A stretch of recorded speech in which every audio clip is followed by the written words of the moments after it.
মানুষের একটা আকাঙ্ক্ষা যে নির্বাচিত জনপ্রতিনিধিদের মাধ্যমে তাদের প্রবলেম সলভ হবে, তাদের যত সমস্যা আছে তার সমাধান হবে, সেটা আমরা উপলব্ধি করি এবং বাংলাদেশের মানুষ তাকিয়ে আছে একটা নির্বাচনের জন্য। এবং আমরা এটা বিশ্বাস করি যে এই সরকার আমাদের সরকার, এই সরকার আমাদের আন্দোলনের সরকার, এই সরকার ছাত্র জনতার আন্দোলনের সরকার। এবং কিন্তু এই সরকার জনগণের সরকার, কিন্তু জনগণের দ্বারা ভোট দ্বারা নির্বাচিত সরকার না।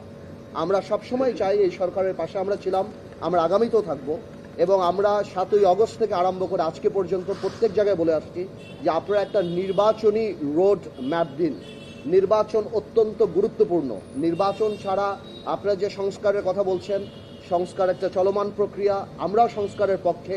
তবে এটাও বাস্তব যে সংস্কার আপনারা করেন, কিন্তু বড় সংস্কার করতে হলে জনগণের ম্যান্ডেট ছাড়া সেই সংস্কার যদি হয় তাহলে সেই সংস্কার খুব কঠিন হবে না, খুব শক্তভাবে থাকবে না। আমরা আগেও বলেছি, এখনও বলেছি যে আমাদের সাথে একটা চার্টার হতে পারে, সনদ হতে পারে, একটা সাইন হতে পারে। বড় বড় সংস্কার এই বড় রাজনৈতিক দলগুলি আপাতত দিয়ে দিয়েছে। যেগুলি সংস্কার শর্টকাট করে যেগুলি একমত হয়েছে সেগুলি নিয়ে একটা সনদ করাই যেতে পারে, সবাই সাইন করতে পারে এবং তারপরে এগিয়ে যেতে পারে। কারণ জনসম্পৃক্ত কোনো সংস্কার আগামী সরকার যদি ছুঁড়ে ফেলে দেয় তাহলে জনগণ তাকে প্রত্যাখ্যান করবে। কিন্তু জনকল্যাণমুখী সংস্কার থাকবে কি থাকবে না অবশ্যই আগামী সরকার দেখবে, এবং জনগণের সরকার হয়ে থাকলে সেটা অবশ্যই মানুষ সেটাকে রেসপেক্ট করবে।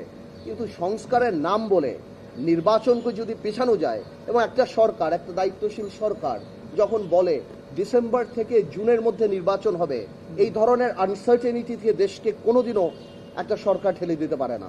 একটা নির্বাচনী রোডম্যাপ কংক্রিট থাকতে হবে।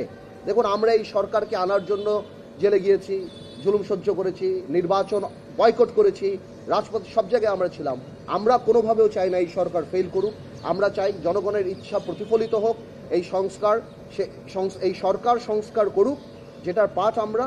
কিন্তু এমন কোনো সংস্কারের জন্য জানি কালক্ষেপণ না হয়, যাতে করে এই দেশের মানুষ চিন্তা করা আরম্ভ করে যে আমরা কি আবার নির্বাচন কবে হবে, আদৌ হবে কিনা, এই ধরনের প্রশ্ন আসে।